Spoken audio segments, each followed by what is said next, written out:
None of that happened. No. When you left office, Nigeria was as reliant on oil as it had been before you started. Now, Stephen, what you have read is correct, but what have been the result, you have not read. What was the result?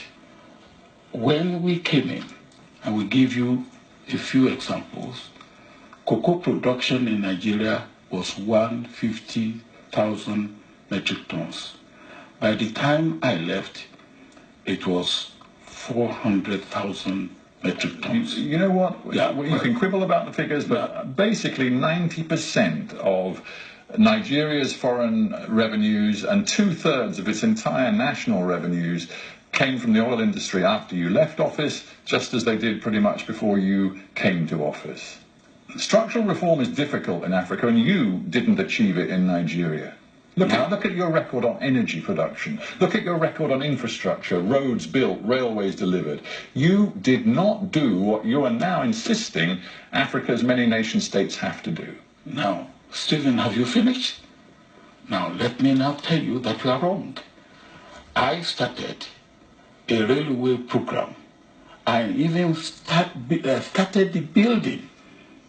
Those who took over from me, a railway program, a 25-year railway program to connect Nigeria. And that plan is what they are following today.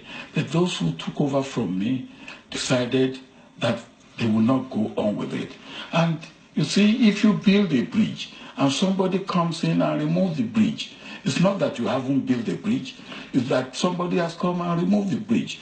And you talk about power. When I came into government in 1999, the price of oil hovered around $8 and $9 per barrel. By the time it got to $22 per barrel, we started going into power production, something we started 7.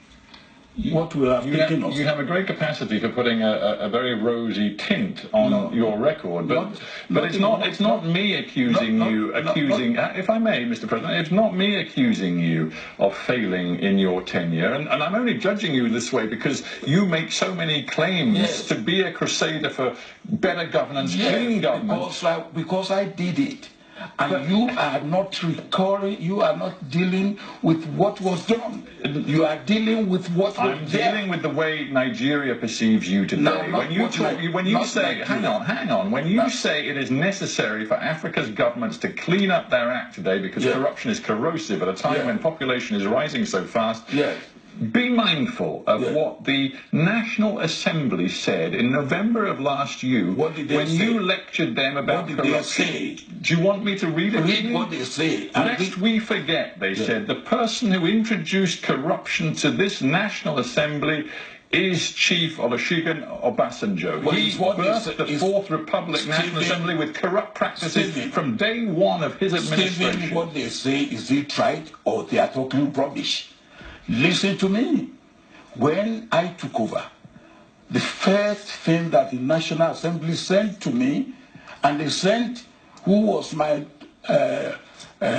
national security advisor, is that whenever I'm sending a bill to them, I should send it with money. And I said no.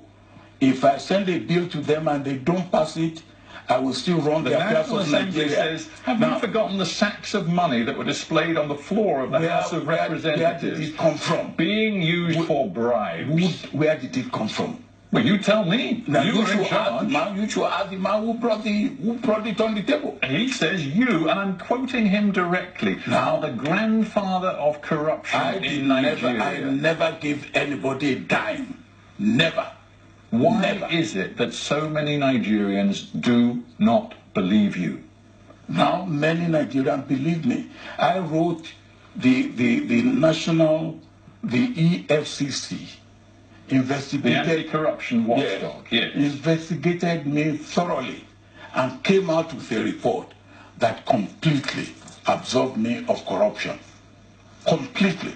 The grandfather of corruption. The words of the National Assembly. Because I know, you know why? Yeah. Because they're fed up with you lecturing them. No, you claim they are corrupt today. I will keep on lecturing them.